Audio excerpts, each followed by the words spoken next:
Hello, I'm Neil Quigley and welcome to my brand new podcast series. In this podcast, it will be me looking back at my life and telling you hopefully funny and amusing stories from my past, sometimes which you'll find entertaining, sometimes you'll find just plain odd and weird, and hopefully sometimes relatable. Plus, I'll be just telling you things that I think, delving into my mind and saying stuff out loud as and when I think of it, depending on what's happened in the week or in the month leading up to the latest episode. I will also play you some old interviews that I've done over the years with some very interesting people, so that will come in future weeks. Basically, think of this podcast as a radio show on the internet with no music. That's pretty much how I'll be attacking it. So here is episode 1. Hope you enjoyed. Thanks for getting at least this far. I want to know if you've ever had a strange or unusual encounter with a celebrity. Did you meet them maybe in an unusual place? A weird and strange situation? Was it odd? Was it awkward? Why was it so? I'll start things off. This honestly happened about 15 years ago now. A friend of mine was good friends with a very famous guitarist's wife, and she got invited to a party at their house. It was an invite for 2, and she invited me to go along with her as her +1. It was a fancy dress party. Now, I am a massive Elvis Presley fan. I admire the man, I admire his work, I think it's fantastic. So I thought it would be a good idea to go to this fancy dress party dressed as Elvis Presley. So I went the whole way. I went to a fancy dress shop. I hired the costume, the full works, the Vegas-style jumpsuit, the cowboy boots he used to wear, got the bling. I thought I looked pretty good. My hair wasn't thick enough or good enough to get the quiff myself, so I did get a rather cheap and awful looking wig, but I thought I looked great. I was really pleased to be Elvis, but I hadn't really thought things through. We turned up at the party, and literally as we got inside the door, the wife, who was the host, and her husband, the very famous guitarist, were there to greet me. This guitarist was the man who played all those amazing guitar riffs with Led Zeppelin. Yep, Jimmy Page, which was brilliant, amazing to meet him. But as it turned out, I met Jimmy Page at his house while I was dressed as Elvis Presley. I found out later through listening to interviews with Robert Plant that guess what?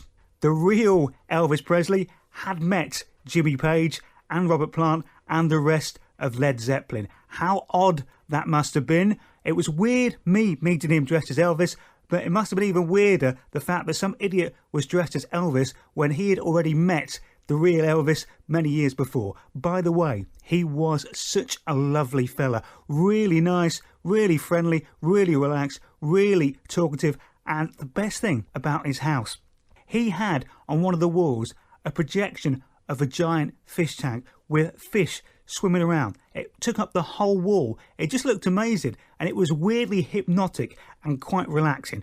So that is my story of a strange meeting with a celebrity. Have you got one to top that? Have you been in an unusual situation or met a celebrity in a strange and weird way? Get in contact and let me know. If you've got some great stories, I'd love to hear them. I am a big fan of Elvis Presley. His voice, his stage presence, his stagecraft, the way he performed, the man he was, massive fan. So is my mum. I think that's where I get my love of Elvis from. A few years ago now, there was a big Elvis exhibition at the O2, so I decided I just had to go, and I thought I'd take my mum along as a treat. We went together, and I have to say, it was as spectacular and as brilliant as I had hoped. Because one thing that Elvis did have was quite an elaborate dress sense and a love of cars. So it followed his life from birth through school, off to the army, the films, the music, everything, including lots of outfits from Elvis's past, lots of details from his school days, including school reports and things like that, all original stuff. And he was a man who did like his fashion and liked his cars, so they had some of his actual cars shipped over on display, which were amazing. And many of those iconic stage outfits, those white jumpsuits he used to wear, plus all the jewellery. He was a man who liked his jewellery. That is very much for sure. You can't argue with that. Also, off of stage, he did have quite an elaborate dress sense as well. They had the very famous suit that he met President Nixon in. That was there on display as well. So as an Elvis fan, I found it fascinating. I absolutely loved looking around the place. But one thing I always did like about Elvis Presley was he did look after his friends, the people who he kind of had in his inner circle, who he liked. He looked after them financially, he bought them stuff, he gave them gifts, he gave them work as well. He had lots of people, lots of friends. You could call them hangers-on, I suppose, but lots of friends, let's be generous, working with him all the time and very close to him. And he kind of called this setup taking care of business. That's what he called it. That was his acronym for it, TCB, taking care of business, just looking after everybody that he cared about by going out there, doing the singing, making the records, making the money to keep everyone good. And he had lots of TCB jewellery made up, including a massive TCB, taking care of business ring that he used to wear on stage. And they had that on display. And I think it's a nice idea. It's a nice way of living your life, I think. If you have got a bit of money, you're successful, you're looking out for your friends and helping them along. One of the many, many things I liked about him. Neil Quigley. So I haven't got much hair anymore, which is probably a good thing, because when I look back at photos of me as a teenager, I always had awful haircuts. I went through the curtain stage that lots of boys did, and they didn't really suit me. I went through the spiky hair stage, which again didn't suit me either. I've always had dreadful haircuts, so it's probably a blessing in disguise that I have pretty much lost most of my hair, so now I just get it shaved all over. It's a lot simpler, doesn't take me any time to do in the morning, and I can't mess up with any bad or terrible hairstyles.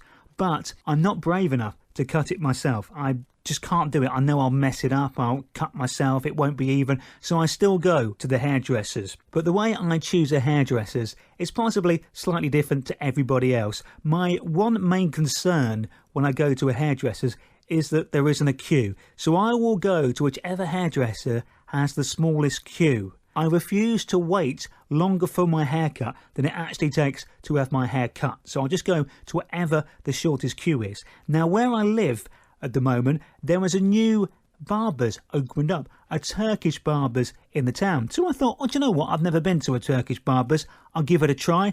That was mainly aided by the fact when I walked past, there was nobody in there. So I thought, great, I can get in, sat down, get my head shaved straight away, no problem. So I walked in, straight into the barber's chair, sits me down, asks what I want, tell him, oh, I just want it shaved, 0.5 all over, please, just shave it. So he does that. That's all perfectly fine. The haircut's all standard, all normal. That's great. I've never been to a Turkish barber's before, though, so I don't know what they actually offer and what they do in there. So I've sat there, I noticed he's finished my hair, so I think, well, I probably should start getting up now, but he not really taking any of the towels off, not letting me up.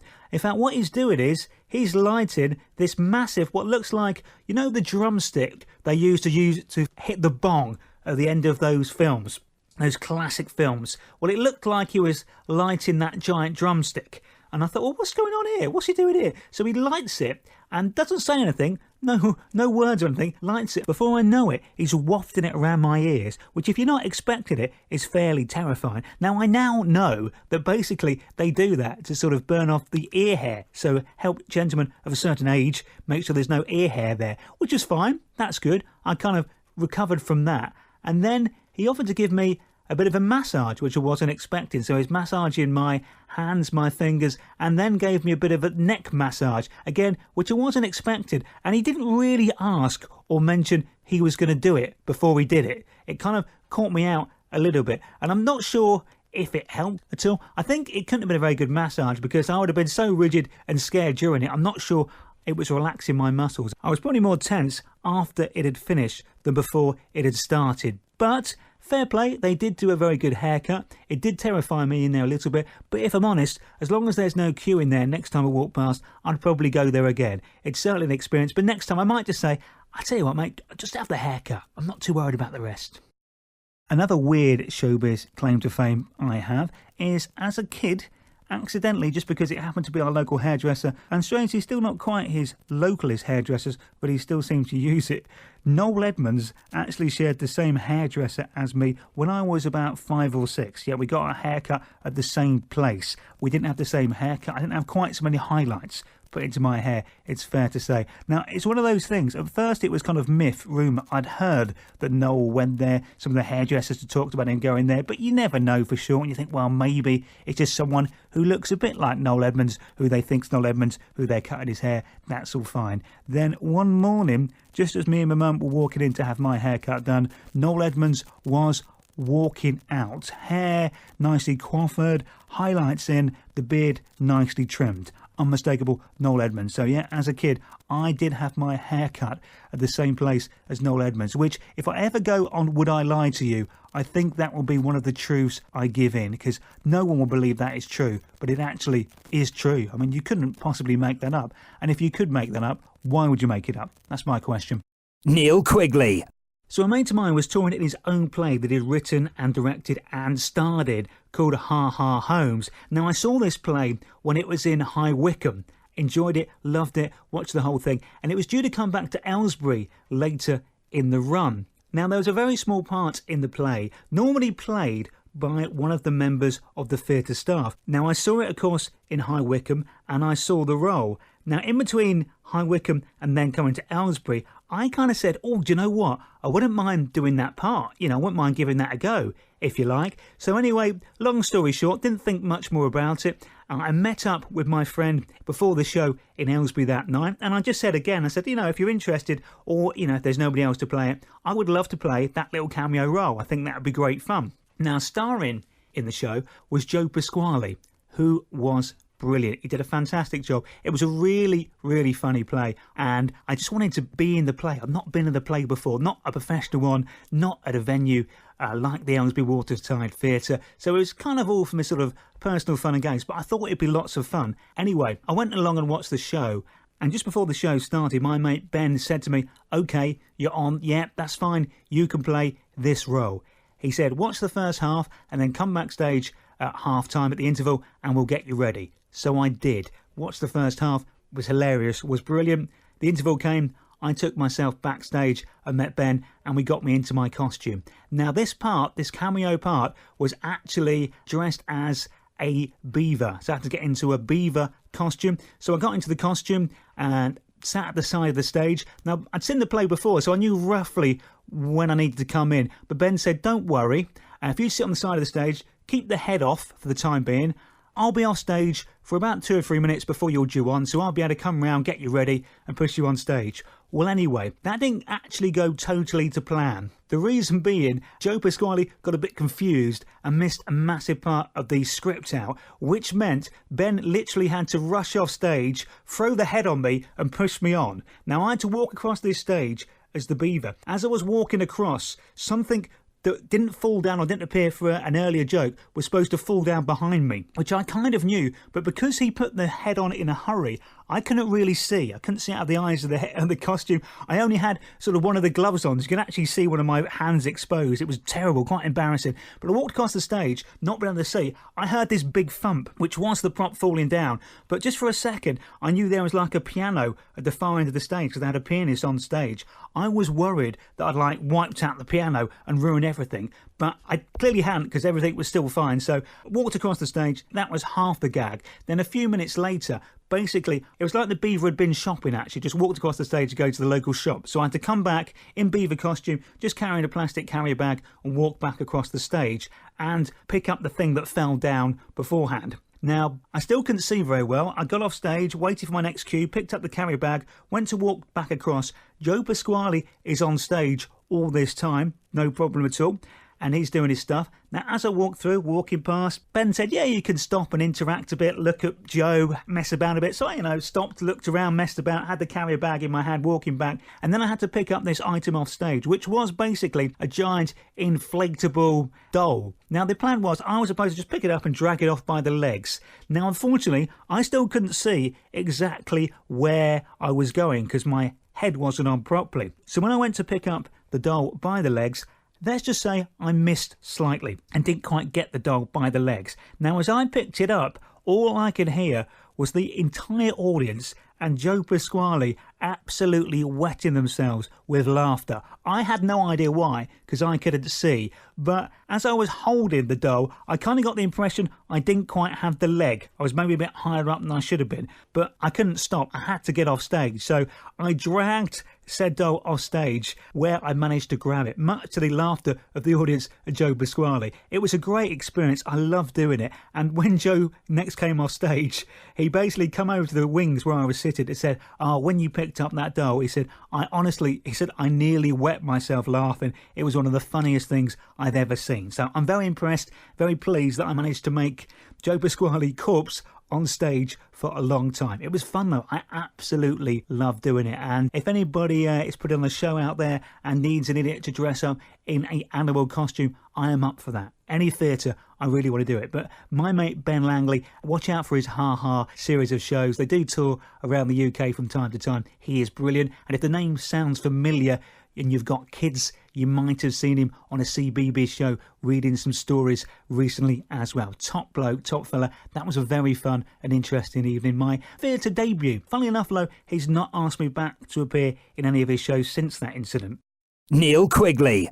Believe it or not, I did once appear on a Sky One TV show. A couple of years ago now, they were appealing for people to come and help out. Do you remember a show on Sky One hosted by Lee Mack called Duck Quacks Don't Echo? Well, they were looking for people, volunteers, to try out various experiments that they did. They did test experiments, trying to disprove theories, myths, and do it in a nice sort of fun, comedy kind of way. So I got invited to be on that. Had to go up to a TV studio in London. We turned up there, met the other people who were going to be involved in this experiment, and the experiment was basically this. It was to do with having electric shock. So before we could even take part, we had to be checked out by a nurse, have an ECG done on our hearts to make sure our hearts were strong enough to take an electric shock, and they gave us a test blast of the electric shock so we could feel what it would be like. And then the test was this: you go into a completely white empty room. All the room has in it is a table, a chair which you sit on, and you are strapped up to the electric shock machine, and you can choose when you give yourself an electric shock. So it's up to you if you get shocked or not. You could sit in there for the whole 30 minutes and not have an electric shock at all. Now me, not being a fan of pain and not really wanting an electric shock, I sat there happily with no desire to give myself an electric shock. I thought, this thing's pointless, I don't want to hurt myself, so I just sat there the whole way through. As it ended, one of the production staff obviously came in for a trick and said, "Are you sure you don't want to just test it, see what it feels like, see how bad the shock was?" And I thought, do you know what? I've nearly got to the end of this now. Yeah, go on then. I'll give myself one shock as a test. It hurt, I'll be honest. The electric shock was pretty painful. Fast forward about 6 months, I'm watching the show with my sister. I see the bit where I come on, and it's all looking quite good. I'm on TV. It's brilliant. I finally made it. And I sit down, and the way it was edited, it looked like I was one of the people whilst in the room who chose to electrify myself while I was sat in there. Not the case. The producer came in right at the end and asked me if I'd like to electrify myself. Obviously because he thought I would look quite funny being electrified. And watching it on the TV that night, do you know what? Fair play. He was right. But that was my experience of being on Duck Quacks Don't Echo. It probably is still being repeated on Sky One, so do watch out for it. See if you can spot me wearing a rather fetching blue t-shirt. That is it for episode 1. Thank you for listening and sticking with it. If you do have a celebrity story yourself, you've had an unusual encounter, you've met a celebrity in a weird or strange place, then do get in contact. You can get in contact via the website www.neilquigley.co.uk. If they're good and funny stories, you never know, I might read them out on a future episode of the podcast. As I said, in future weeks, we will look back at some of the interviews that I've done over the years in my 20-odd years working in radio. But that is it for episode 1 of the brand new Neil Quigley podcast. Have a great week. Have fun. Stay safe. Be nice to each other. Thank you very much.